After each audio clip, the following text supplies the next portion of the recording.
At 4:40 p.m., the first call came in. A 13-year-old girl attacked by a shark while swimming at the popular Oak Island beach in North Carolina. The left arm is completely missing and also a bite to the left leg, 13-year-old, weak pulse. Okay, left arm is completely missing, weak pulse, and what was the other part? Also a bite to the left leg. Terrified beachgoers try to help the young victim after she is brought to shore. One onlooker borrows the cell phone from a family member to call 911. The family too distraught to call themselves. Do you know, are any of the fingers completely amputated? It looks like her entire hand is gone. From what I can tell. If you can, just make sure they take a clean, dry cloth and wrap it around the wound and place pressure on it. And the nightmare didn't end there. Less than 90 minutes after the first attack, another one at the same beach. This victim, a 16-year-old boy. What is it, a shark? He's got 3 people around him that's holding pressure to his arm. Okay, listen, tell them do not use a tourniquet. I'm going to tell you how to stop the bleeding. Listen carefully to make sure we do it right. Tell them to make sure they have a clean, dry cloth or towel and place it right on the wound.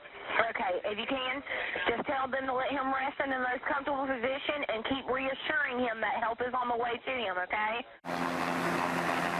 Both victims were airlifted to a local hospital, both in critical condition. They said the head was about that big, I think the kid said, and estimated 6 to 8 foot. No, 7 to 8. Blood in the water, coming over with the whitewash. Kid was in shock. He was still coherent. Took it clean off. You saw that? I saw what was left of what he had. This beach is not only a popular swimming spot, but also the site of a busy fishing pier. That means a lot of bait in the water and a lot of fish to draw sharks in. And authorities do believe one shark was responsible for both of these attacks, although they don't yet know what kind it was. Both victims are out of surgery. Each lost a limb. The 13-year-old lost her arm below the elbow and also suffered damage to her leg. The 16-year-old lost his arm below the shoulder. I've been here 16 years. This is the first time something as major as this has happened. It's incredible. Tom Foreman joins us from Oak Island, North Carolina. If it is the same shark that attacked these 2 teens, what, if anything, can authorities do about it?